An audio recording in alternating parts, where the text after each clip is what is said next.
మనం ఏం చేసినప్పటికీ అవన్నీ పొలిటికల్ ఇన్వెస్టిగేషన్ చేయాలి, లీగల్ ఇన్వెస్టిగేషన్ చేయాలి, ఆల్ కైండ్ ఆఫ్ ఇన్వెస్టిగేషన్ చేసి తీరాలి, కల్ప్రిట్స్ను పట్టుకోవాలి. ఎందుకంటే 650 మీటర్లు అంటున్నారు. అంటే ఒకవేళ చెకింగ్ బ్యాగులు కాకుండా బ్యాగేజ్ ప్యాక్ చేసి పంపిస్తారే ముందే, చెక్డ్ బ్యాగేజెస్ అని, అందులో ఏమైనా బాంబులు పెట్టి 500-600 మీటర్లకు వెళ్ళగానే ఇక్కడ ఏమైనా రిమోట్ కంట్రోల్తో నొక్కారా, అదొక పాసిబిలిటీ.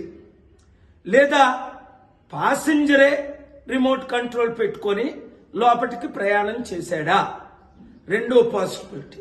లేదా క్యారీ-ఆన్ బ్యాగ్లోనే ఇది జరిగిందా, మూడో పాసిబిలిటీ. లేదా ఎయిర్ ఇండియా ఫ్లైట్లోనే మన మూవీలో చూసినట్టు ఏమైనా ఫిక్స్ చేశారా ముందే, నాలుగో పాసిబిలిటీ. ఇదైతే న్యాచురల్ యాక్సిడెంట్గా నాకు అనిపించట్లేదు. నేను ఇన్వెస్టిగేషన్ ఆఫీసర్ కాదు. ఇన్వెస్టిగేట్ ప్రాపర్గా చేసి న్యాయం చేయకపోతే మన ఎయిర్ ఇండియాయే కాదు, ఇండియన్ ఇమేజే ఇది గ్లోబల్గా ఇంపాక్ట్ అవుతుంది గనక చాలా చెడ్డ పేరు వస్తుంది. మరలా టూరిస్టులు మన దేశానికే రావడానికి వెనకంజ వేస్తారు, తద్వారా లక్షల కోట్లు దేశానికి లాస్. అందుకే నేను ఇచ్చిన సలహాలు తీసుకుంటే ప్రపంచం అంతా తీసుకుంటారు, మన దేశస్తులు తీసుకోరు.